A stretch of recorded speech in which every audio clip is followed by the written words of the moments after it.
Estás escuchando No Dice Autor, Conócete a ti mismo, programa cultural de análisis, debate y opinión.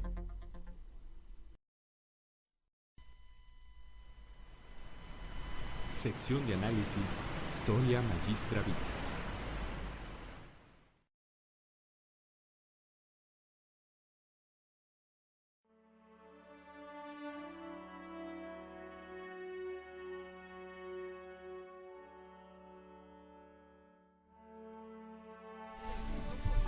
¿Qué tal, amigos de Conócete a ti mismo? Muy buenas tardes, los saludo con gusto en este sábado. Hoy vamos a dedicar este espacio a la sección de historia, y para ello me acompaña aquí el historiador cronista de la ciudad de Durango, el maestro Javier Guerrero Romero, a quien saludo con gusto de nueva cuenta. ¿Cómo está, maestro? Bienvenido. Muy bien, muchas gracias, Ricardo. Muy buenas tardes a todos los cibernautas que nos siguen. Pues gracias por compartir esta mesa de opinión, de análisis, maestro. Y bien, un poquito de interferencia por la señal, pero bueno, ahorita lo acomodamos.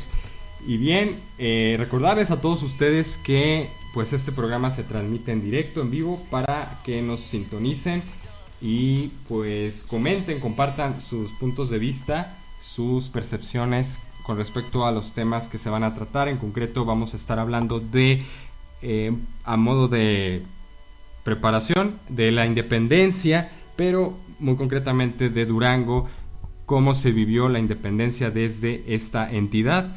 Estamos hablando ya de 200, ¿qué vienen siendo? 7 años ya van a ser. Así es, el próximo sábado, pero pues como preparación vamos a considerar lo que es este proceso que se da, que comienza en 1810, ¿verdad? Si no, aquí el maestro me corrige, y culmina en 1821, un proceso de 11 años o quizá un poco más, ya usted nos dirá los pormenores. Y bien, licenciado, primero un poco como el contexto general, desde cómo se vivió aquí en nuestra ciudad capital, en Durango. Con mucho gusto, Ricardo.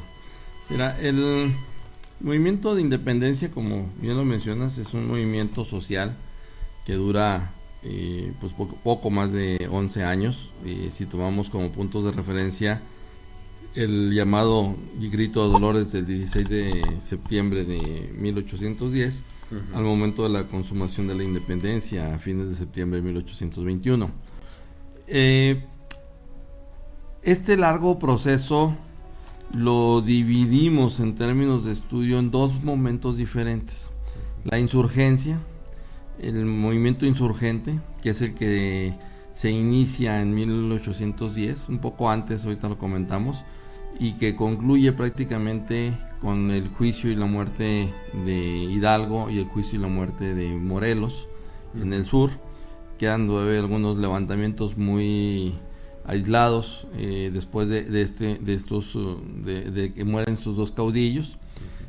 Hay un vacío de alguna manera entre 1815 y 1820, y finalmente en 1820-21, en esos dos últimos años, se reinicia el movimiento, y ahora ya es la parte que conocemos como el movimiento de independencia, que es la consumación de la independencia. ¿Cómo vivió Durango estos dos momentos? Porque son dos momentos diferentes. Primero hay que decir que, bueno, algunos historiadores sitúan el origen del movimiento de independencia en 1808 con la conspiración de Valladolid, que bueno, es una serie de acciones que se empiezan a desarrollar con anterioridad para pensar justamente en separar a América, a la América española del yugo o del control de la colonia española.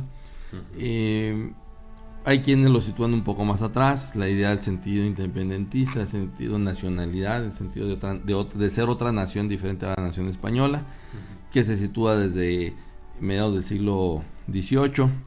Pero en términos prácticos, después de que es descubierta la conspiración de Valladolid, algunos conspiradores logran huir y se sitúan en Querétaro. La conspiración de Querétaro es la que la historia oficial nos permite conocer con más detalle. Esta que es descubierta y motiva y acelera el inicio de la guerra armada, porque finalmente la independencia como concepto se había empezado a construir desde antes. A partir del 16 de septiembre es cuando se inicia la lucha armada, cuando se abre estas ideas de los insurgentes y se constituye la lucha armada. ¿Qué pasa en ese momento? Bueno, primero, para situarnos en Durango nada más, primero hacemos el contexto general. Hidalgo se levanta en armas, llama al levantamiento en el célebre Grito de Dolores en la madrugada del día 16 de septiembre y conforma un ejército popular, literalmente un ejército popular, un ejército que no tiene ninguna formación militar y por ende también no tiene ninguna formación de orden ni de estructura interna de mando. Y a pesar de que es dirigido por un militar de alto rango como lo fue Ignacio Allende, la verdad es que este ejército popular pues era literalmente una masa encendida que buscaba justicia, aunque no se clara justicia de qué, reclamaba libertad, aunque tampoco se aclara perfectamente de libertad de qué. Sí. Pero es una masa amorfa que se levanta en armas y que se le pierde el control muy pronto. Cuando llega Hidalgo y sitian la ciudad de Guanajuato, muchos conocen la Alhóndiga de Guanajuato, la Alhóndiga de Granaditas, famosa, que era pues, un edificio enorme en la Alhóndiga, donde se concentró el grueso de la población para refugiarse del ataque de los insurgentes. La población civil, mujeres, niños, ancianos, jóvenes, todos se refugian allí, españoles, mestizos fundamentalmente, algunos indígenas incluso se refugian en este lugar, y este lugar es defendido por una pequeña guarnición del ejército español. Es cierto que los tomó de sorpresa el levantamiento armado, y es cierto, bueno, pues que el ejército español no lo esperaba y es una pequeña guarnición la que defiende este sitio. Esta lucha en la Alhóndiga la conocemos por la célebre imagen del Pípila, que llega y con una losa de piedra en la espalda quema la puerta y permite la caída de la Alhóndiga de Granaditas. De ahí termina la historia oficial. Es el acto glorioso de la toma de Guanajuato, pero no se dan más datos. ¿Pero qué pasó en Guanajuato? Una vez que cae la puerta famosa y que entra este ejército popular, me hace perdonar la expresión, pero como una horda literalmente salvaje, masacraron a la población que estaba ahí, hombres, mujeres, niños, ancianos, militares, todos. Fue una masacre terrible, una matanza fuera de cualquier norma de una guerra, de una batalla, de una lucha armada, en la que pues literalmente fueron sometidos y masacrados los que se habían refugiado en este lugar. Esto provocó tres reacciones muy puntuales. Una de ellas, la reacción del ejército español para prepararse y atacar y contener este movimiento súbitamente surgido y que, bueno, desordenado como era, y que había que hacer una estrategia justamente para contenerlo.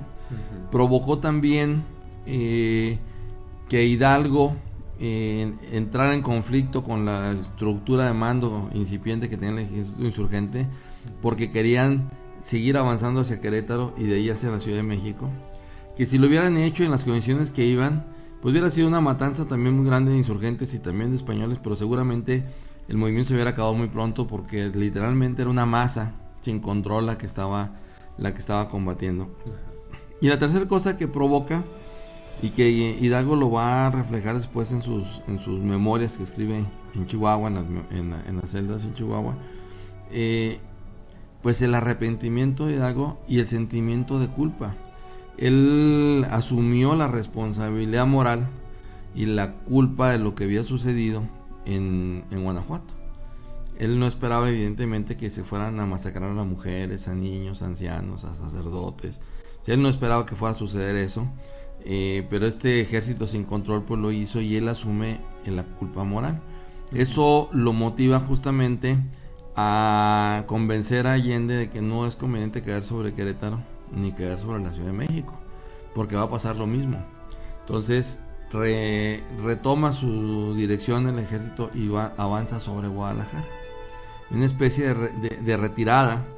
Que muchos dicen es que no nos explicamos por qué no cayeron sobre la Ciudad de México. Pues ¿por qué? Porque tenían la responsabilidad moral de lo que había pasado en Guanajuato. Y se van hacia Guadalajara en ánimos de recomponer el ejército y ordenarlo, tratar de ordenar el ejército y poner un mecanismo que le permitiera ser eficiente, ser un gobierno eficaz. Y obviamente las poblaciones fueron cayendo una tras otra, porque pues a todas las agarraron desprevenidas. Después, bueno, vendrá la batalla de Puente de Calderón, y donde es derrotado Hidalgo ahí en Guadalajara, y es obligado a huir Hidalgo de Guadalajara. ¿Por qué toda esta amplia introducción para entender esta parte del proceso? Primero, porque las noticias de lo que había ocurrido en Guanajuato corrieron, como se dice, como reguero de pólvora. Inmediatamente se supo en todos los rincones de la Nueva España que había ocurrido este suceso, esta masacre en Guanajuato. Y eso produjo que en la Nueva Vizcaya en particular, pues se tomaran medidas de prevención para evitar un ataque sorpresivo del ejército insurgente. Y entre otras medidas, hay que recordar que la corona española de muchos años atrás, desde mediados del siglo XVIII, tenía una preocupación particular por la frontera norte de sus territorios, por el expansionismo francés, el expansionismo norteamericano, y ya incluso las amenazas de un posible expansionismo ruso que venía por Alaska bajando al territorio americano. Entonces el ejército, la corona toma la decisión de mediados del siglo XVIII, fines del siglo XVIII, pues en su ejército profesional que constituye para defender el territorio, pues manda sí a los mejores hombres, a los mejores estrategas los manda al norte, porque la amenaza que ellos veían no la veían adentro, la veían afuera, y entonces había que estar prevenidos para defender la frontera de cualquier intento de invasión francés o norteamericano, e incluso ruso, como te menciono. Entonces a esto voy porque eso significa que en Durango, en la Nueva Vizcaya, que era uno de los territorios limítrofes del norte, aunque estamos muy al sur nosotros, pero la Nueva Vizcaya llegaba muchísimo más al norte, sí. Pues tenía uno de los cuerpos de ejército profesional más sólidos que tenía el ejército español en América. El general Bonavia, que era el que lo dirigía, tenía, pues él estaba en Chihuahua, pero tenía una estructura y una estrategia muy clara de dominio del territorio que le permitía justamente pues poder tener control de la frontera norte, pero ahora había que pasarlo a la frontera sur para evitar que los insurgentes entraran a este territorio. Así es. Entonces se hacen esa serie de medidas. ¿Las medidas en qué consisten? Bueno, pues primero proteger todos los caminos de acceso a la Nueva Vizcaya. ¿Qué se trataba? Evitar que entraran los insurgentes, pero también que entraran las ideas insurgentes. Porque no solo era que entrara el insurgente como persona armada o como grupo militar o guerrillero que venía a combatir o a generar alguna acción militar en el territorio, sino que no penetraran las ideas, era también lo que se parte. Entonces se bloquean prácticamente todos los accesos, no solo a la ciudad de Durango, sino a la Nueva Vizcaya. Ajá. Se establece un mecanismo de control de la frontera muy discreto, pero muy eficiente, que se hace y que les permite pues hacer toda esta serie de acciones. Las familias de los españoles, las familias de los criollos, como le llamamos a los españoles americanos, las familias de algunos mestizos encumbrados económicamente aquí en la región, toman la decisión de trasladar a sus hijos, a sus esposas, a las personas mayores a la hacienda de Ramos, en el norte del estado, en ahora municipio del Oro, para protegerlos de que no vaya a pasar lo que pasó en Guanajuato, de que vayan a caer de sorpresa o se vaya a romper de alguna manera el sistema de vigilancia que se tenía y cayeran sobre la ciudad de Durango y los tomaran de sorpresa y fueran ser víctimas pues los civiles que no tenían ninguna participación en este movimiento, que puedan llegar a ser víctimas, y mandan a las familias al Oro. El Oro, bueno, pues está bastante distante de aquí. Si llegara a caer la ciudad de Durango, bueno, se trasladarían del oro más al norte y así poco a poco hasta ponerlos lejos de la acción de los insurgentes. Cuando Hidalgo llega a Guadalajara, como te mencionaba, cuando Hidalgo llega a Guadalajara, en Guadalajara publica un periódico que se llama El Despertador Americano. Este Despertador Americano editan algunos números de este periódico y en él establece la proclama y los principios de la independencia, cómo va a ser la independencia, pero también, como te decía, es el punto que hacia donde él se retira para reorganizar al ejército insurgente, porque el ejército insurgente pues no deja de ser una masa amorfa en armas, ¿verdad? Sí. Entonces, antes de perder la batalla de Puente de Calderón, él ordena a González Hermosillo que salga con un cuerpo del ejército como ejército libertador de Occidente, que salga a liberar para la insurgencia pues la provincia de Nayarit, Sinaloa y Sonora, que incluía Arizona evidentemente, y manda a González Hermosillo por esa vía. Estamos hablando de diciembre de 1810, y manda a José María Gutiérrez a que tome la ciudad de Durango, específicamente a tomar la ciudad de Durango. José María Gutiérrez se traslada a Huejuquilla, Jalisco. En Huejuquilla organiza el cuerpo insurgente que va a entrar sobre Durango. Huejuquilla todavía era parte de la Nueva Galicia, y es detectado por esta red que había construido el general Bonavia.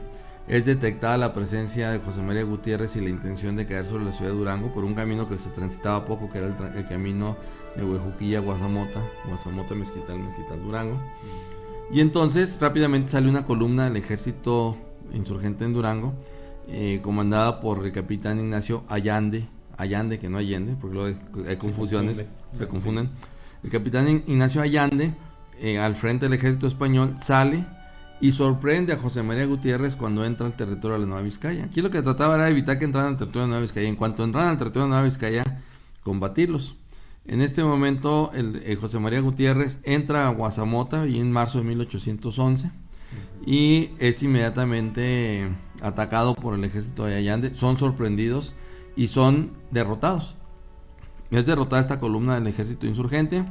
Es capturado José María Gutiérrez y sus principales jefes, que son tepehuanos, que son indígenas tepehuanos e indígenas huicholes, y son pasados por las armas en algún punto entre Guazamota y Huejuquilla, no sabemos exactamente dónde, pero pues ahí son pasados por las armas, y prácticamente desarticulado el intento de Hidalgo de tomar la capital de la Nueva Vizcaya, que ese fue el intento de Hidalgo. Por otra parte, el cuerpo del ejército de Occidente, al mando de González Hermosillo, penetra obviamente a Nayarit, tiene sus primeras acciones en Nayarit, y al mismo tiempo, en diciembre de 1810, en Durango surge lo que podríamos llamar nuestro padre Hidalgo local. El padre Telésforo Alvarado, que era cura de Pueblo Nuevo. Pueblo Nuevo es una población, todavía existe, muy pequeña en la zona sur del municipio de Pueblo Nuevo, en la zona de las Quebradas, casi limítrofe con Nayarit. Por alguna razón, de alguna manera, llegaron a manos del padre Telésforo Alvarado ejemplares del despertar americano, del despertar americano de Hidalgo. Lo lee,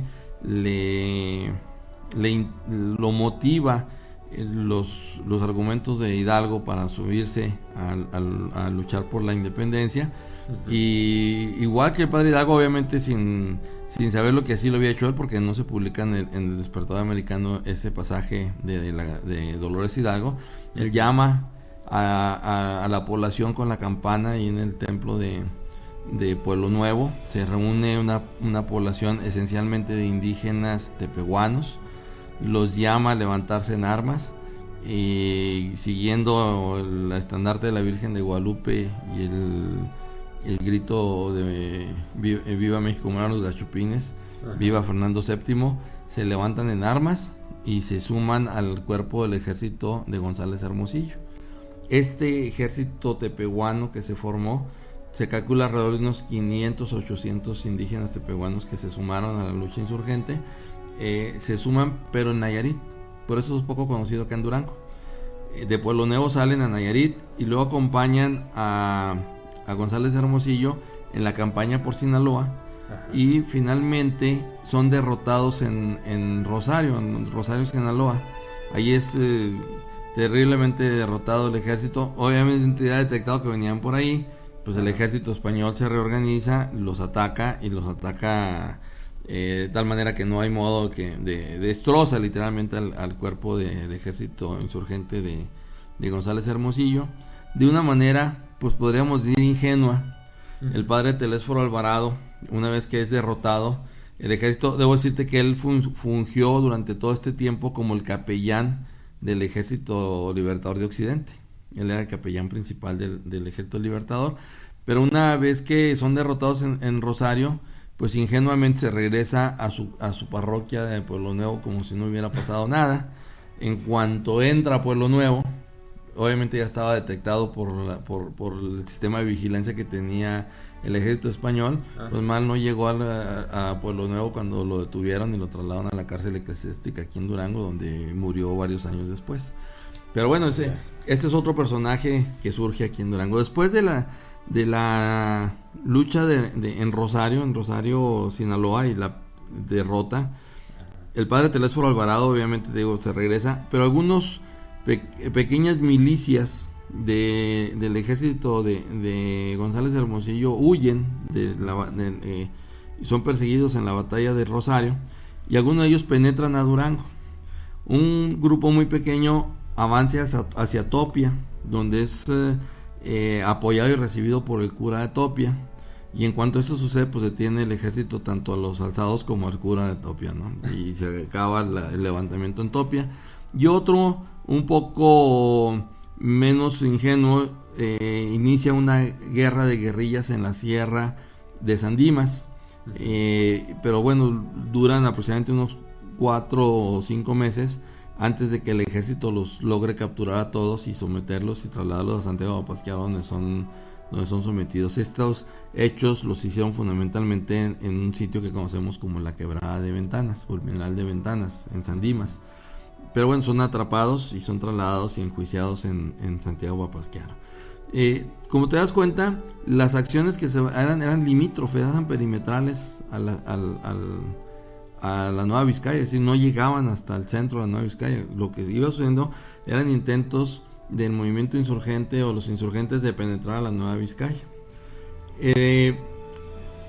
Juan José Zambrano, que ayuda a financiar la lucha contra los insurgentes, uno de los grandes terratenientes y comerciantes y mineros de aquí de Durango, originario de España, Juan José Zambrano pues financia parte del ejército español para el movimiento del ejército español, y él mismo encabeza una columna del ejército que va hacia Zacatecas. Después de la batalla de Puente de Calderón, Hidalgo es obligado a huir. González Hermosillo viene hacia Durango, pero pues es destrozado en el camino y no le puede abrir camino por ahí. Entonces él se va hacia Zacatecas buscando tratar de llegar a los Estados Unidos, tratar de llegar a la frontera. Él se va hacia Zacatecas. En Zacatecas prácticamente le tienden una pinza, le hacen una pinza a Hidalgo. Un cuerpo del ejército español que viene desde San Luis Potosí, otro que lo viene siguiendo desde Guadalajara, y el que sale de la Nueva Vizcaya hacia Zacatecas, que es comandado por Zambrano, pues provoca una batalla, una intensa batalla contra el ejército insurgente en Zacatecas, en la ciudad de Zacatecas, y de ahí sale el ejército libertador de Hidalgo, pues sale hacia el norte, hacia el desierto. No le dan espacio donde salir más que hacia el desierto. Él se dirige de manera inicial hacia Saltillo, hacia San Esteban, pero pues tiene información de que el ejército español se movilizó ya de Monterrey a Saltillo y le va a cerrar la puerta por ahí, y bueno, pues sigue avanzando él por el desierto. Antes de esto, debo decirte, para entender todo el contexto, en esta estrategia militar que hace el general Bonavia, en esta estrategia dispone que uno de sus capitanes del ejército, el capitán Ignacio Elizondo, aparentemente deserte del ejército español, se traslade a Guadalajara y se infiltre en el ejército insurgente. ¿Qué le faltaba a Hidalgo? ¿Por qué entra él y entra como pez en el agua? Porque, como te mencioné, a Hidalgo le faltaban mandos militares. O sea, el ejército insurgente, para poder funcionar, necesitaba mandos militares y necesitaba ordenarse militarmente para poder, pues si no, seguía siendo una masa amorfa como lo fue siempre. Claro. Entonces, la llegada de un desertor como lo había sido Ignacio Allende, la llegada de un desertor como Ignacio Elizondo, pues le daba o le favorecía porque empezaba a tener mandos militares formados, profesionales que le puedan ayudar a organizar su ejército. Y eso facilitó pues la incorporación de Ignacio Elizondo al ejército insurgente. Pero Ignacio Elizondo no era un desertor del ejército español, era literalmente un infiltrado, un espía del ejército español. Era una estrategia que estableció Bonavia. No nomás lo infiltró él, infiltró a varios más de otros niveles jerárquicos militares. Los infiltró en el ejército en la Nueva Galicia para que le avisaran cuando tocaba territorio de la Nueva Vizcaya. La responsabilidad de Bonavia era la Nueva Vizcaya, no era la Nueva Galicia. O sea, ya están en la Nueva Galicia, pues allá ellos. En la Nueva Vizcaya era su responsabilidad, era su jurisdicción. Entonces los infiltra para que cuando vayan a entrar al territorio de la Nueva Vizcaya, pues él pueda tener la información oportuna y poder atacarlos oportunamente. De ahí fue como se supo la entrada de José María Gutiérrez por Huejuquilla, un camino que nadie utilizaba. Bueno, pues porque uno de los infiltrados venía ahí y notificó, avisó, y llegó rápidamente la respuesta para ser sometido José María Gutiérrez. Ignacio Elizondo se ganó la confianza de Hidalgo, de tal manera que lo acompañaba en su equipo de mando.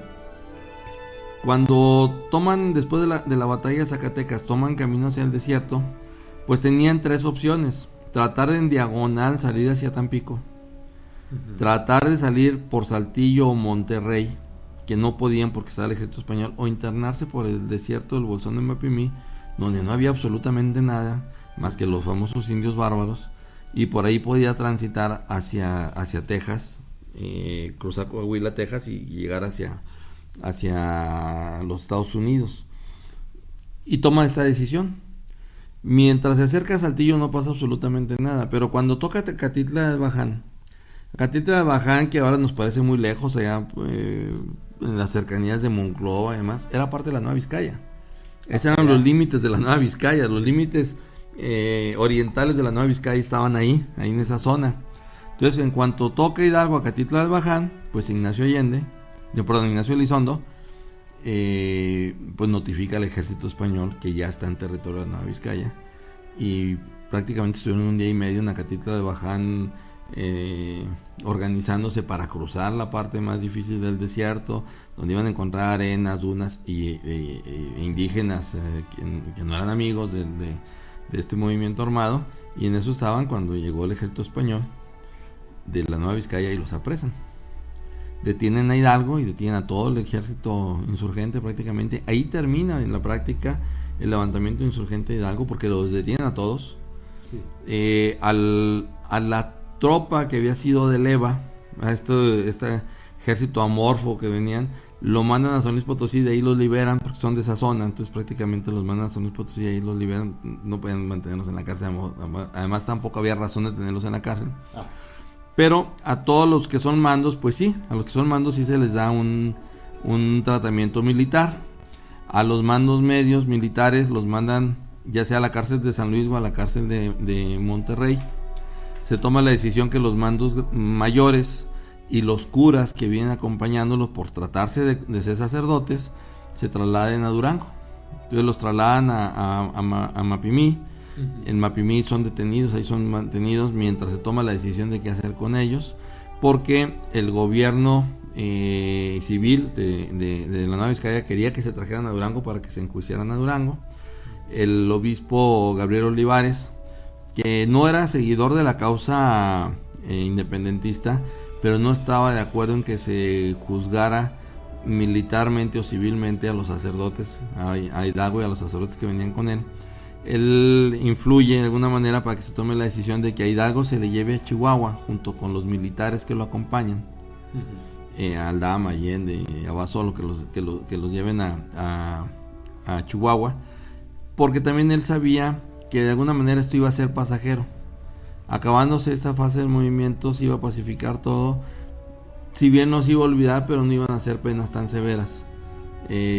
Tenía que hacerse la degradación eclesiástica. Mientras no se hiciera la degradación eclesiástica no puede haber penas que se les aplicara a ellos. Entonces él sabía que se iba a apaciguar los temas. Los manda a Chihuahua y decide que los curas que lo vienen acompañando, Mariano Valleza, Bernardo Conde, Ignacio Hidalgo y Muñoz y los otros curas que lo vienen acompañando, sean trasladados a Durango para ser enjuiciados en Durango. Cuando llegan aquí, el capitán Allende pues trata de seguirles un juicio militar. El obispo interviene y dice: no, estos son de mi fuero, son del fuero eclesiástico, estos pasan a la cárcel eclesiástica, y se inicia un juicio eclesiástico totalmente lento, de tal manera tratando justamente de evitar que se siguiera adelante.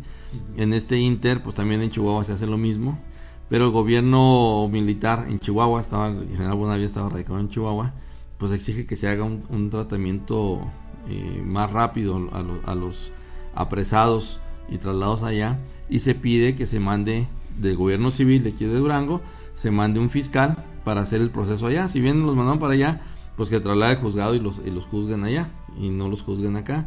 Mandan a Rafael Bracho. El licenciado Rafael Bracho es el fiscal que va a seguir el juicio de Hidalgo. Bueno, finalmente la historia la sabemos. Se declaran culpables, se ordena por un tribunal la degradación eclesiástica de Hidalgo.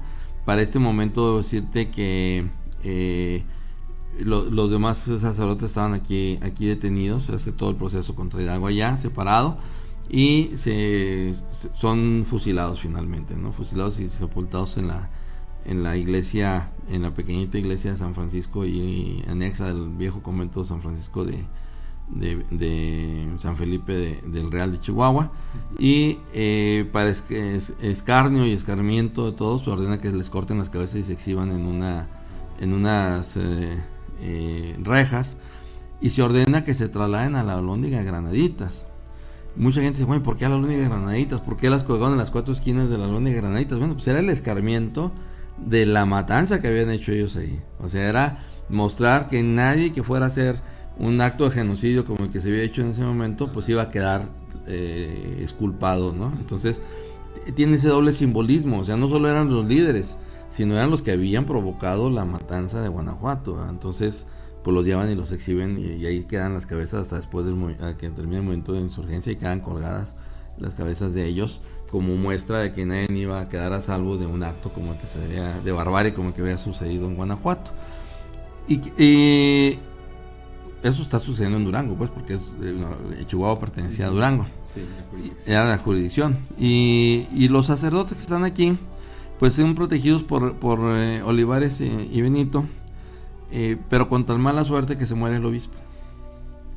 Y en este ínter de que se muere el obispo, pues dejan de tener, o así que el manto protector del obispo, y aprovecha el capitán Allende para iniciar el juicio militar y acelerar el juicio militar en contra de ellos. En este ínter, entre que muere el obispo y el capitán Allende inicia el juicio o acelera el juicio contra ellos, aparece otra figura que es muy poco conocida, que guarda esos paralelismos que de repente uno hace. Les digo que es nuestra corregidora, que es Josefa Álvarez Prendes de Rollo. María Josefa Álvarez Prendes de Rollo, ella es la esposa del secretario del ayuntamiento de José Ramón Rollo. El secretario del ayuntamiento pues era un funcionario de primer nivel, ¿sí? En la práctica casi era el presidente del ayuntamiento, porque había mucha volatilidad en el funcionamiento del alcalde. Ajá. Y el que llevaba el control prácticamente del ayuntamiento pues era el secretario, pues era la esposa de él. ¿Qué hace doña Josefa Álvarez Prendes? Ella, por alguna razón, congeniaba con el movimiento de insurgencia.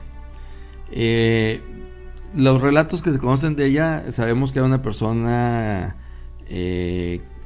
caritativa, una persona de la iglesia, una persona de gran corazón, y que cuando son detenidos los sacerdotes y traídos a Durango, pues ella es de las pocas personas que los va a visitar, que les va a llevar comida, que está pendiente de ellos. No son apestados, son sacerdotes finalmente, entonces ella tiene esa vocación de la atención a estos sacerdotes por su investidura, y seguramente ahí en ese acercamiento con ellos conoce la causa insurgente. No había razón que lo conociera de otra manera, porque prácticamente la frontera estaba cerrada, no llegaba información de lo que pasaba, ni las causas de la insurgencia. Seguramente platicando con Ignacio Hidalgo, platicando con Mariano Valleza, platicando con ellos, pues imbuyó de la causa insurgente, de la importancia pues del llamado libertario que se hacía de la independencia y de la separación de España, que se hace, en palabras del juicio que se hace contra ella, adicta a la insurgencia. Vale. Se hace adicta a la insurgencia, y cuando se da cuenta de que van a ser prácticamente fusilados, pues ella hace esfuerzos para ponerlos a salvo. Prácticamente conspira con otros elementos aquí de Durango para ponerlos a salvo. Soborna, literalmente, no sabemos de qué manera, pero soborna a los carceleros de la cárcel eclesiástica, y logra que el padre Ignacio Hidalgo y Muñoz, sobrino del padre Hidalgo, saliera, se fugara de la cárcel. Pero el día de la fuga, ella organiza una fiesta, una gran fiesta en su casa. Su casa estaba, ya no es el edificio, pero estaba ubicada donde está ahora un hotel, ahí en la esquina de Hidalgo y 20 de noviembre, frente a San Agustín. Ahí estaba ubicada la casa de ella, era una casa un poquito más grande. Organiza una gran fiesta el día de la fuga, en la noche, en la que invita al capitán Allende, invita a toda la clase militar y política que estaba ahí en la ciudad, de alguna manera como un distractor, y los convoca ahí a esta gran fiesta, y ella provoca en ese momento la fuga. Y el acuerdo de la fuga es que el padre Hidalgo y Muñoz se iba a refugiar en su casa, en la casa de ella, en la huerta de la casa. En la huerta de la casa tenía ahí un espacio, un refugio para ocultarlo. El padre llega y se oculta ahí, justamente. El celador con el que le facilita la huida le entrega un prendedor de ella, un prendedor pues seguramente de piedras preciosas, que era famoso porque va a ser una prueba muy importante después en el juicio. Este prendedor se lo entregan para que lo venda y le facilite su fuga, o sea, que se vaya aquí de Durango y llegando a otro lugar lo pueda vender y le facilite su fuga. Él llega y se refugia en la casa, en la huerta, se da cuenta de la fiesta, se da cuenta que ahí están los militares, se da cuenta que ahí está todo el mundo y se asusta. En vez de permanecer, cuando llega la noticia de que se fugó, pues evidentemente se genera pues un momento de exaltación ahí en la fiesta, porque se fugó, movimientos, gente de un lado para otro, y bueno, ella era la única que estaba tranquila, cosa que le llamó la atención al capitán Allende, que todos estaban alterados y ella era la única que estaba tranquila en ese momento. Pero bueno, hasta ahí no pasaba nada. Pero el padre Hidalgo y Muñoz se equivoca, siente él que va a comprometerla si lo descubren ahí en la casa, y huye de la casa, se escapa de la casa, y ese día en la noche pues llega y se refugia en la hacienda de Morga, y que estaba donde era la colonia Morga. Se refugia en la hacienda de Morga, lo descubre allí el vigilante de la hacienda. El hacendado estaba acá en Durango en la fiesta, lo descubre el vigilante, que está uno de los trabajadores que está ocultado ahí en un granero, y le pide que le ayude a escapar, y ayudándole a escapar pues le da el prendedor que le habían dado como pago para que le ayude a escapar. Obviamente el trabajador no se quiere comprometer, le dice que se quede ahí, que no hay ningún problema, y el prendedor hermano viene a Durango, le notifica a la guarnición del ejército que pues ahí está una persona que le dio esto. El prendedor era un prendedor, digo, que seguramente muy valioso y muy famoso, porque inmediatamente viéndolo, dicen los documentos, pues se dieron cuenta que era el prendedor de ella, que era de doña Josefa. Le cae el ejército y lo recapturan inmediatamente, va a la cárcel, y bueno, unos días después el capitán Allende, para no tener más sobresaltos, decide trasladarlos a la jurisdicción de Santiago Papasquiaro para que ya se le siga el juicio, pero en el camino a Santiago Papasquiaro pues determina que se le trataron de fugar y los fusila.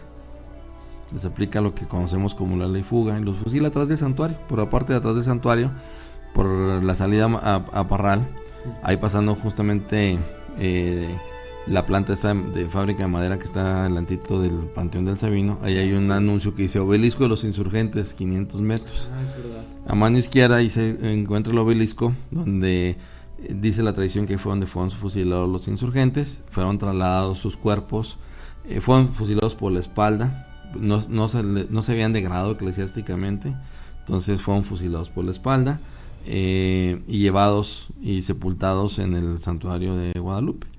Ahí se sepultaron. Estamos hablando de julio de 1812, cuando esto sucede, y doña Josefa Álvarez Prendes pues es detenida, y dado que se trata de la esposa del secretario del ayuntamiento, pues no puede ser llevada a la cárcel porque sería denigrante para el alcalde, para el secretario del ayuntamiento y para la familia, y se declara o se le dispone de prisión domiciliaria.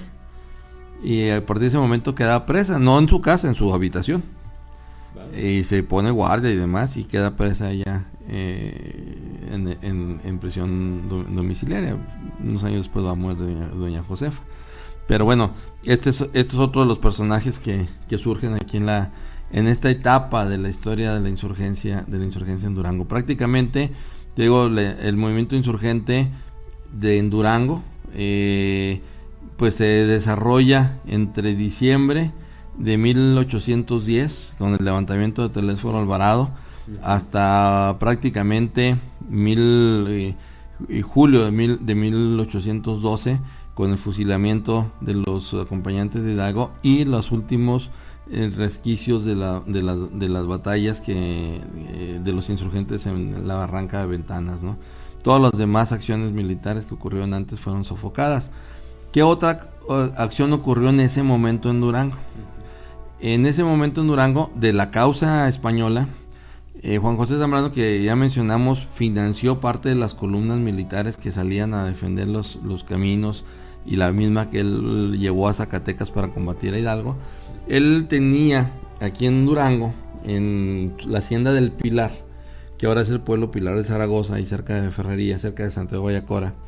La hacienda del Pilar, que era de él, allí en los terrenos de la hacienda del Pilar, sobre la orilla del río Tunal, tenía una fundidora de plata, una fundidora donde procesaba los minerales que traía de sus minas de la sierra. Entonces determinó en ese momento que su hermano Manuel Fernando Zambrano, que era militar, que era general del ejército retirado, ya era mayor, era retirado del ejército español, había sido se le conocían como el héroe de la isla de León. Él había defendido Cádiz, la isla de León es Cádiz, durante el intento de invasión francesa en 1808, y cuando se refugia prácticamente el gobierno español en Cádiz, él se encarga de defenderlo. Y bueno, pues era un militar de alto rango, de mucha experiencia, muy, muy reconocido, pero ya retirado, porque se jubiló, se viene a vivir acá con su hermano, acá en Durango, y le encarga que en la fundidora, no sabemos si es idea de Juan Manuel o de Manuel Fernando, pero bueno, es una acción de los hermanos Zambrano, que la fundidora cambie su línea de producción en ese momento, y en vez de producir barras de plata, se dedique a producir cañones para el ejército español. Diseñan, se conserva el diseño, el modelo del diseño que hace Manuel Fernando, el diseño del cañón, todos los planos constructivos de cañón, los planos de los moldes de fundición, y hasta donde tenemos entendido sí los fundió, sí alcanzó a fundir muchos cañones que eran para dotar al ejército español de armas para defenderse del movimiento insurgente, ¿no?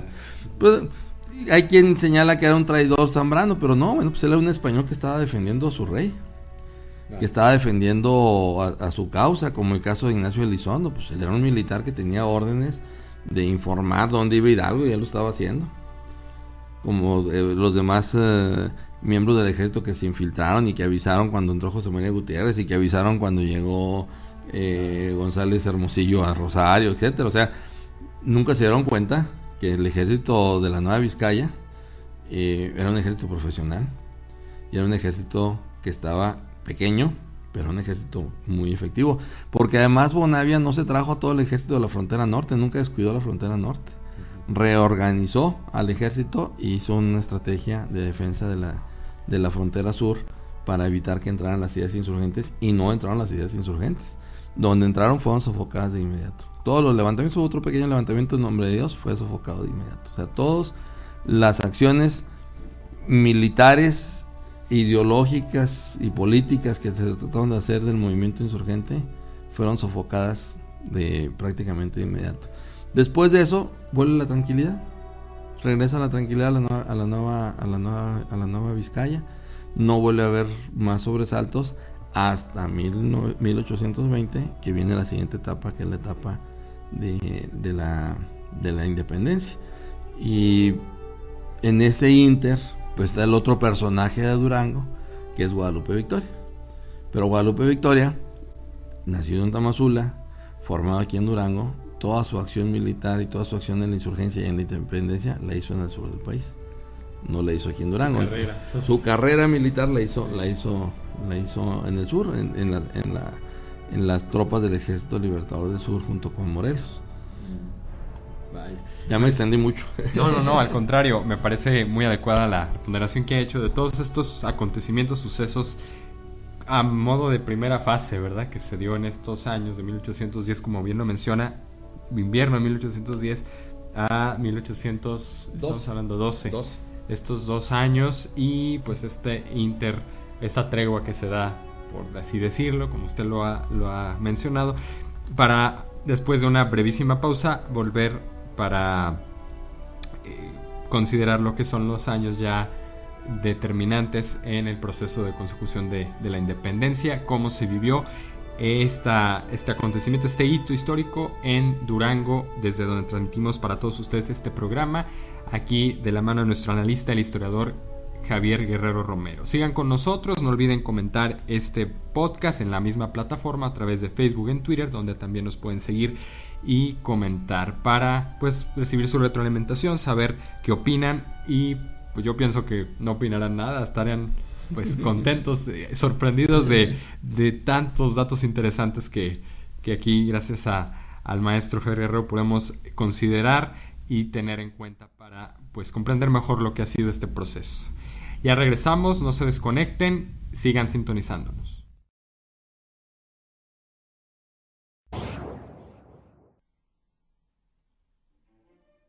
Amigo de Durango, si deseas pasar un rato agradable, platicar y disfrutar de un buen café, tenemos el mejor lugar para ti.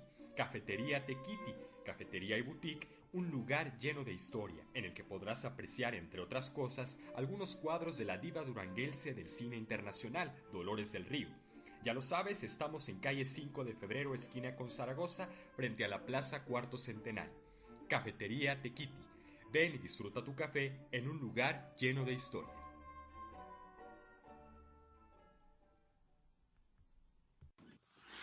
Rectificaciones Espino. Somos una empresa del sector automotriz con más de 60 años de experiencia, ofreciendo servicios de calidad en todo lo que se refiere a la rectificación de motores a diésel y gasolina.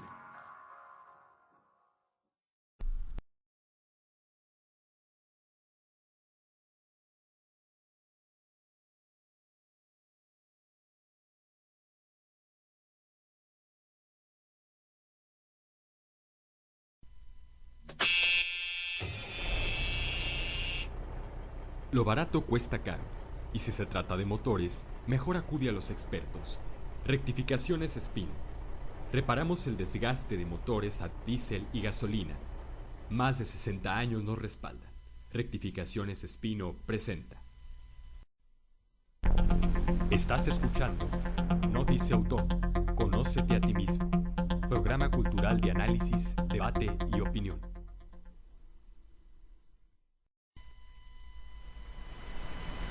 Sección de análisis, Historia Magistra Vita.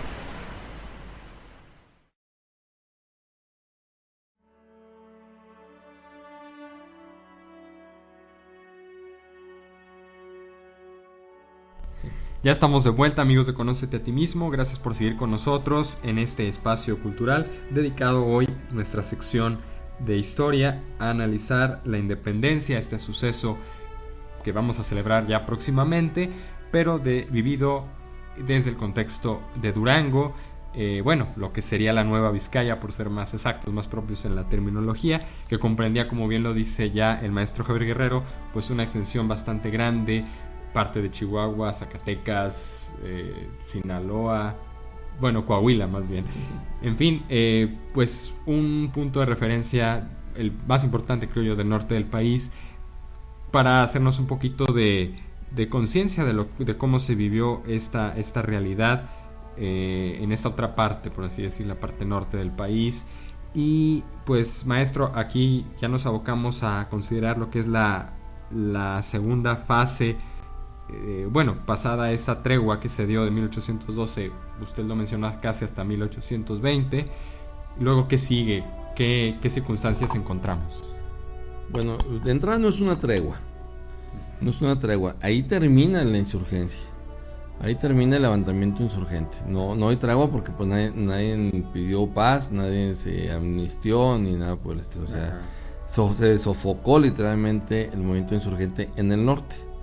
En el centro y sur no pasó lo mismo. En el centro y sur, sofocado el movimiento de insurgencia de Morelos, que era el levantamiento más fuerte, quedaron algunas guerras de guerrillas que se mantuvieron de 1915 hasta 1820.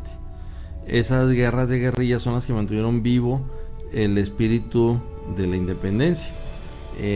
Ese levantamiento guerrillero que era aislado, que eran acciones como las acciones guerrilleras, no es un enfrentamiento frontal contra el ejército, sino acciones llamaríamos quirúrgicas, así muy precisas en un punto o en otro, y con un distanciamiento de tiempo suficiente para desconcertar al enemigo. Estas las hizo Guadalupe Victoria.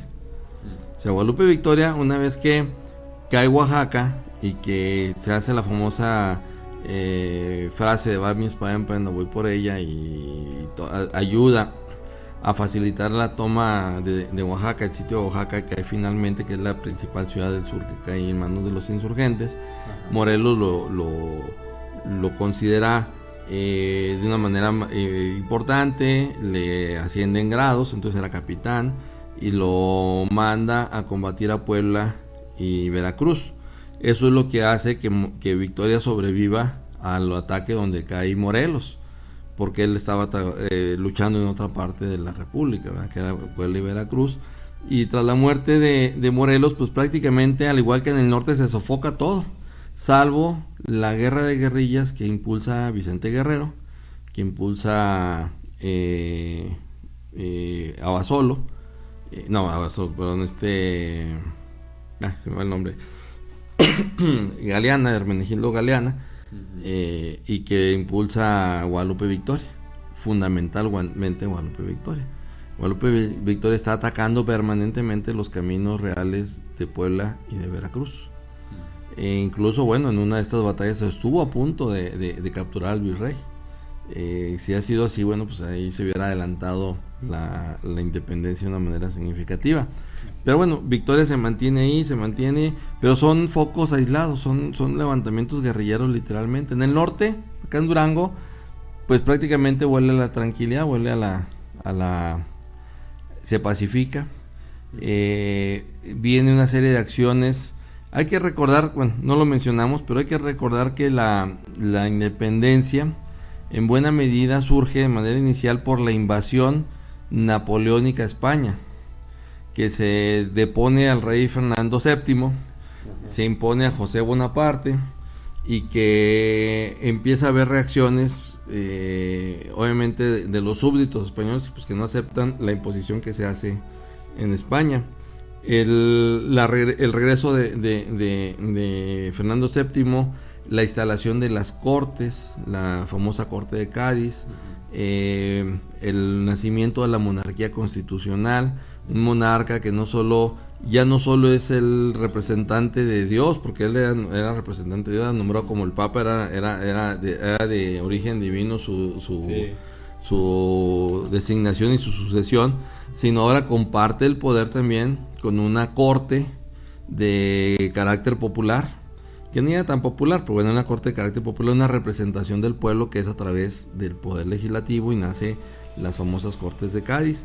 Eso trae como consecuencia el surgimiento de las diputaciones provinciales, que eligen a un representante en las Cortes que va a representarnos en aquellas tierras, y aquí en Durango pues no es la excepción. Se crea la Diputación de la Nueva Vizcaya, la Diputación Provincial, y la Diputación Provincial pues es una especie de congreso, bueno, es un congreso local que auxilia al gobierno en la disposición de la generación de normas, leyes y la interpretación de las mismas, y se elige a un diputado que va a representar a esta diputación en la Corte de Cádiz. Es decir, el monarca ya no gobierna solo, el monarca gobierna apoyado de representantes populares. Y cambia ahí el sistema, el modelo a la monarquía constitucional, que es una cosa muy rara. Eso es la monarquía constitucional, pero bueno, se crea una monarquía constitucional. Surge la Constitución de Cádiz, y surgen todos estos instrumentos de que la Nueva Vizcaya es partícipe, y eso atempera las necesidades que tenían algunos que tenían visiones independentistas. Eso atempera mucho la necesidad de buscar la independencia. Por eso entre 1812 y 1820 pues no pasa nada. O sea, se pacificó, tenía razón el obispo de Olivares y Benito, esto se va a pacificar y ya no va, pues se nos va a olvidar y ya no va a pasar nada. Entonces es un impas muy largo, cuando nuevamente es depuesto el rey Fernando VII, y es el momento oportuno que ahora ya constituidos en las cortes y las diputaciones locales en América, pues se determina que es el momento de independizarnos, que no podemos estar dependiendo de un rey que es sujeto y es rehén prácticamente de una potencia extranjera, en este caso los franceses, y se inicia el proceso de independencia. Por eso no es raro que entre 1820 y 1821 prácticamente se independizan todos los países americanos. Sí. Prácticamente todos se independizan, pero esa es la razón. Ya conformadas las cortes, ya conformado este nuevo modelo de la monarquía constitucional, pues permite darnos cuenta que podemos gobernarnos de una manera diferente, que hay una autoridad superior, que no suprema, porque la suprema era el rey, pero hay una autoridad superior que puede velar por los intereses de todos, que es el caso de las diputaciones, de la diputación provincial o de las diputaciones provinciales, y se inicia una nueva lucha por independizarnos de España. Se inicia la independencia. Esta nueva etapa de la guerra de independencia tiene la peculiaridad de que es el propio ejército español establecido en América quien inicia el levantamiento armado para independizarse de España. El propio ejército español, que tenía raíces americanas, y entonces se enfrenta contra el gobierno, el ejército español, que tiene mandos españoles, mandos ibéricos, y se da este enfrentamiento entre los que ya tienen interés y están establecidos aquí, claro, contra los que vienen recién llegados y que no tienen interés establecidos aquí. Y bueno, esta lucha no es de extrañar, por ejemplo, que en Durango, el libertador de Durango, que es Negrete, o sea, Pedro Celestino Negrete, general Pedro Celestino Negrete, él era originario de Santander, él era español, y él estaba en Guadalajara, y de Guadalajara lo manda Agustín Iturbide a tomar Durango para liberar Durango. ¿Sí? Pues puede ser una contradicción. Bueno, pues sí, los libertadores esencialmente eran españoles, que se levantan en armas justamente porque fue depuesto el rey Fernando VII en España. Entonces ellos se levantan en armas y no aceptan la sujeción de ningún otro gobierno, y ya tenemos una estructura interna que nos puede ayudar a gobernarnos, que es el Congreso, que son las diputaciones provinciales, las diputaciones locales, que nos permiten justamente darnos cuenta de esta acción, y se provoca este levantamiento entre los propios españoles, entre los españoles americanos y los españoles europeos, y entre algunos insurgentes que todavía sobrevivían, como Victoria, como Galeana, como Guerrero, ¿sí? Esa es la segunda etapa, la etapa del levantamiento de la independencia. Y entonces, en esta acción, pues van cayendo las ciudades de manera sucesiva, van cayendo las diversas ciudades, y se va estableciendo la jura de la independencia, se va jurando la independencia en cada una de las provincias. En este proceso, la última provincia que juró la independencia fue la Nueva Vizcaya. ¿Por qué fue la última provincia? Porque de esto que te mencionaba, que aquí teníamos un ejército profesional, sí. Teníamos un ejército verídicamente profesional, pues a lo mejor no tanto la vanguardia de armamento, pero un ejército formado, sí.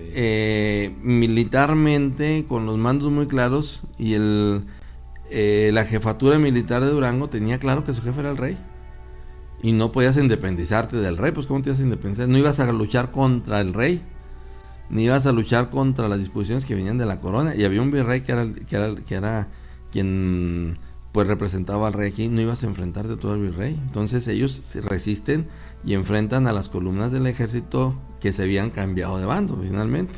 Por eso Pedro Celestino Negrete, que estaba en Guadalajara, pues es mandado a combatir al ejército español de Durango. Él estaba a cargo del ejército español de Guadalajara, lo mandan a combatir al ejército español de Durango, y aquí se libra el 29, 30 y 31 de agosto de 1821 lo que se va a conocer como la última batalla de la independencia.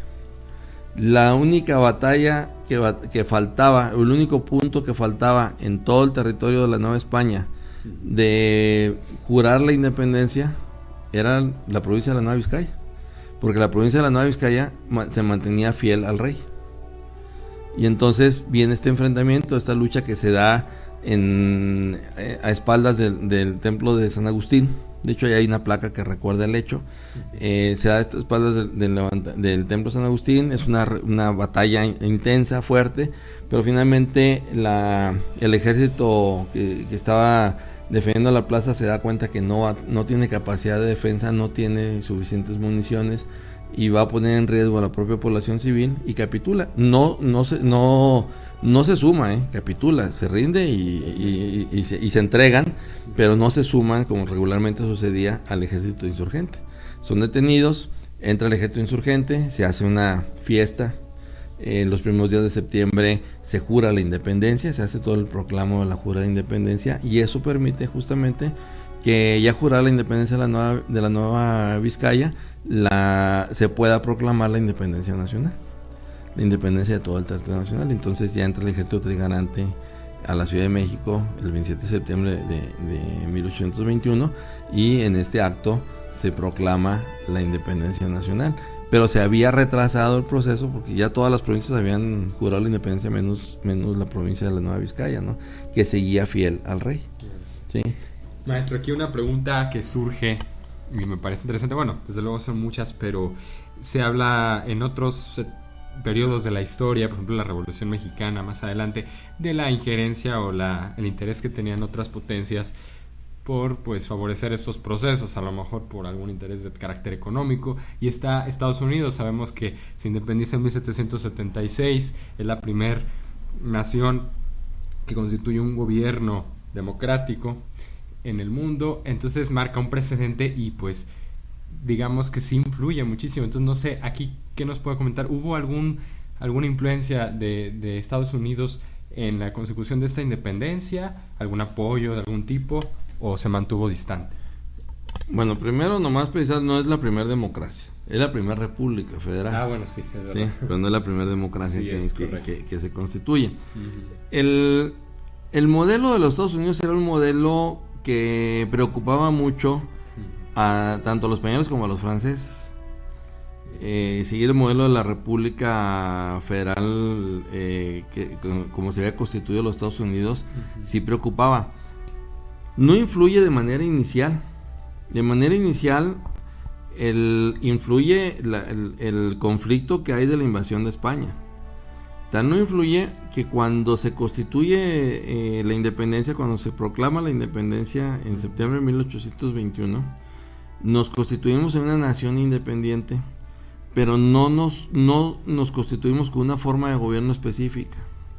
¿Sí? Nunca se habló de constituirnos en una federación como era la Federación de los Estados Unidos. El modelo de la federación lo copiamos hasta 1824, 3 años después. Ya con Guadalupe Victoria. Lo que pasa es que en esta visión así muy pragmática de la historia oficial nos damos unos saltos temporales sin explicar qué pasó entre un plazo y otro, que decimos 1821 nos independizamos y somos una república federal con el primer presidente de Guadalupe Victoria. Sí, nada más que entre 1821 y 1824 pasó un largo periodo que son 3 años, no, pero fueron 3 años muy complicados, porque no teníamos una claridad de la forma de gobierno que buscábamos. Éramos una nación independiente ¿de quién? No éramos una nación independiente de España. Hay que recordar que la Acta de Independencia reconoce a Fernando VII como nuestro monarca. Así es. ¿Sí? O sea, la Acta de Independencia reconoce a Fernando VII como monarca de México. ¿Sí? Y se le pide que venga a gobernarnos, ya que no tiene dónde gobernar porque fue expulsado del territorio español, pues venga a gobernarnos. Y si no puede gobernarnos, mande a un representante de la Casa Real, a un heredero de la Casa Real, en este caso un heredero de los Borbones, que venga a gobernarnos. Eso dice el Acta de Independencia, ¿sí? El Acta de Independencia nos constituimos una federación de estados, ¿no? O sea, somos una nación, somos la Nueva España, somos una nación que reconocemos como nuestro mandatario a Fernando VII. Pero Fernando VII no nos hizo caso, o no le llegó el internet, se cayó el internet en esa fecha, o algo pasó, pero no hizo caso, no volteó a ver a México, evidentemente, claro. ¿Sí? Ni mandó a un representante. En ese periodo, en ese lapso entre que nos independizamos y no nos hacen caso, pues se establece un triunvirato ahí para gobernar a un Congreso General que no es gobernable. Y pasamos unas luchas internas y unos jalones, un jaloneo interno político porque no sabes quién es quién, a quién manda. Y en ese esquema es que Agustín de Iturbide mete ahí su... Bueno, pues presenta su solicitud de trabajo. Sí. Agustín de Iturbide dice, bueno, si lo que está buscando es una familia reinante, evidentemente yo no soy Borbón, pero ya es que aquí todo se puede hacer en este país desde entonces y antes. Él demuestra un linaje descendiente de Moctezuma, quién sabe cómo él hizo para mostrar que tiene un linaje descendiente de Moctezuma. Entonces él descendía de las casas reinantes primarias de México y por lo tanto, bueno, pues venía de una familia real, y por lo tanto si lo que estamos buscando es un representante de los Borbones o de la Casa Real, pues yo soy de la Casa Real mexicana, y entonces busca y encuentra el modo de que sea proclamado emperador de México. Entonces, nada tiene que ver los Estados Unidos ahí todavía. O sea, el modelo norteamericano no tiene nada que ver. Nos proclamamos un imperio que comete el error terrible inicial de disolver el Congreso.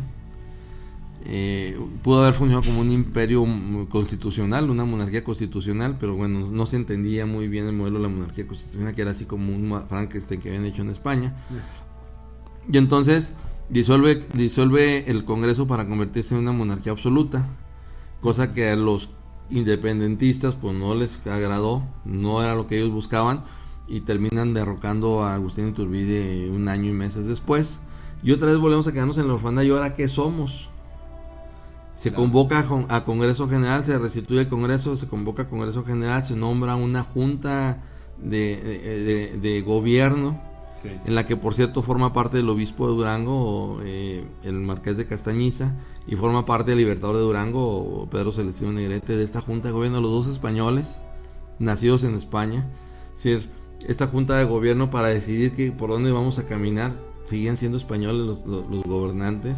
No había claridad de por dónde, y el Congreso General no se pone de acuerdo. Son varios meses de discusión en los que el Congreso General no se pone de acuerdo. En ese inter sucede un hecho que no se ha estudiado ni se ha mencionado. Uno de los diputados de Durango en el Congreso General era Santiago Bacortiz.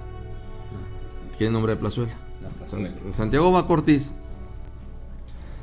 en ese momento en que no hay claridad de por dónde se quiere caminar, en ese espíritu vasco separatista, decide proponerle a las diputaciones de Nuevo México, a la Diputación de Chihuahua, a la de Sonora y Sinaloa y a la de Durango, pues que nos declaremos la Federación de Estados de la Nueva Vizcaya y nos independicemos de estos que no saben por dónde irse. Tomar el modelo justamente de la Federación de Estados de los Estados Unidos, sí, y crear la Federación de Estados de la Nueva Vizcaya. Se propone crear un nuevo país independiente del desastre que estaba discutiendo en México. Y obviamente pues no agrada esta idea de separatista de Bacortiz. La Diputación de Nuevo México la aprueba, dice que sí. La Diputación de Durango dice que sí, pero la de Chihuahua le entra el temor, dice que no. Y la de Sonora Sinaloa, que era una sola diputación, también le entra el temor y dice que no. Entonces no hubo consenso para crear la Federación de Estados de la Nueva Vizcaya. Si no nos hubiéramos independientes seríamos otro país diferente. Quién sabe si nos hubiéramos dejado que nos invadiera Estados Unidos en su momento, sí, o hubiéramos invadido aquí para allá, pero en fin, sí. Pero bueno, lo hubiera no existe. Se inicia la cuestión de la Federación de Estados, no funciona, se considera esto un acto de traición, en el Congreso General lo consideran un acto de traición, enjuician a Bacortiz sin estar presente él y lo señalan culpable y lo declaran perseguido político, y donde sea apresado se ordena el fusilamiento inmediato de Santiago Bacortiz, sí, por meter estas ideas exóticas en el Congreso General, que no fueron tan exóticas. Finalmente el Congreso decidió convertirse en una federación de estados.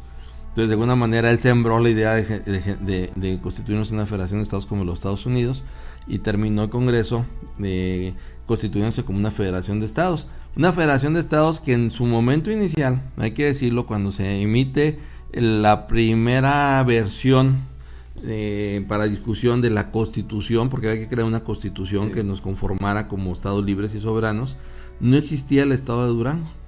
Se había convocado, se había determinado, Miguel Ramos Arizpe había incitado que se creara el Gran Estado del Norte. El Gran Estado del Norte, que abarcaría Nuevo México, Chihuahua y Durango, con capital en Chihuahua. ¿Y por qué esto? Bueno, pues era una reacción contra las posiciones separatistas de Nuevo México y de Durango, ¿sí? Entonces desaparecen esos dos estados, desaparecen esos dos polos de pensamiento diferente al que tenemos. Ajá. Y creamos un estado con capital en Chihuahua, un solo estado con capital en Chihuahua. Obviamente hubo reclamos, hubo protestas, era más fuerte la diputación de Durango que la diputación de Chihuahua. Había más posibilidades del reclamo y demás, y finalmente se rectificó y se convirtió en dos estados, el estado de Durango, el estado de Chihuahua, y a Nuevo México lo castigaron convirtiéndolo en territorio. Territorio de Nuevo México, que no tenía capacidad de gobernarse a sí mismo como tal, y quedaría dependiente del presidente de la República. Con esas cláusulas. Con esas cláusulas, que eso se lo debemos a Ramos Arizpe. O sea, y bueno, se conforma así, y bueno, finalmente nace el estado de Durango en mayo de 1824, cuando la Constitución se establece ya la conformación del estado de Durango, y este Congreso General pues va a elegir un presidente, y ese primer presidente pues va a ser Guadalupe Victoria, ¿no? Pero se hace una cuenta, entre 1821 y 1824 fueron 3 años de indefinición de forma política de trabajar. ¿Qué significaba eso? Pues que queríamos ser independientes, pero no sabíamos para qué. Exactamente.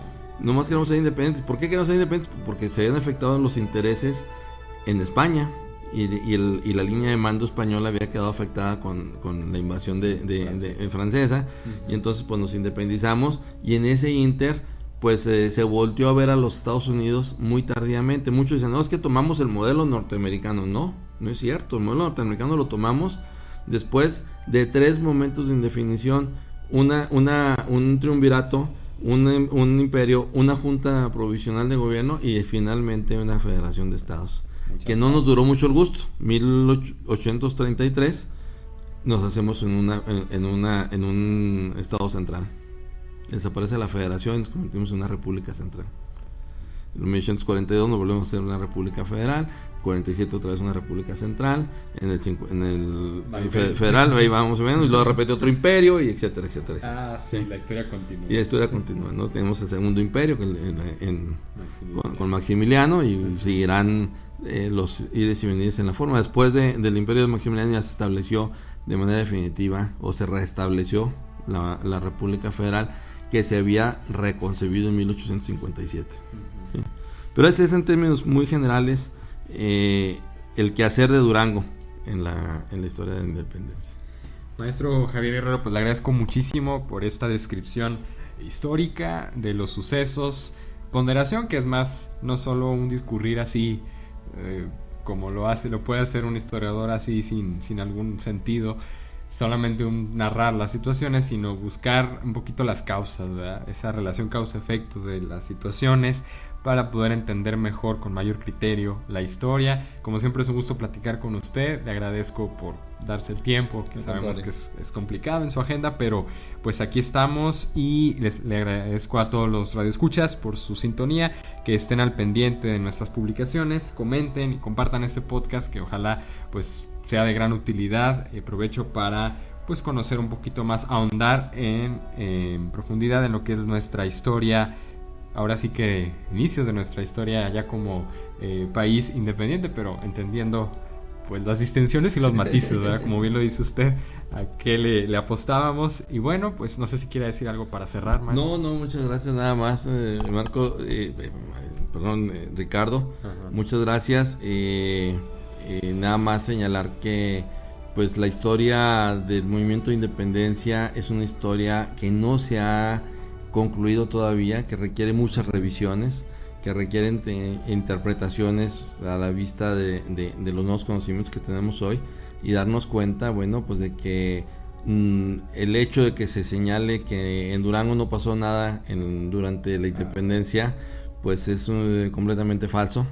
En Durango fue fundamental en el destino que tendría la primera etapa de la insurgencia, y fue fundamental en la concepción del país que ahora vivimos.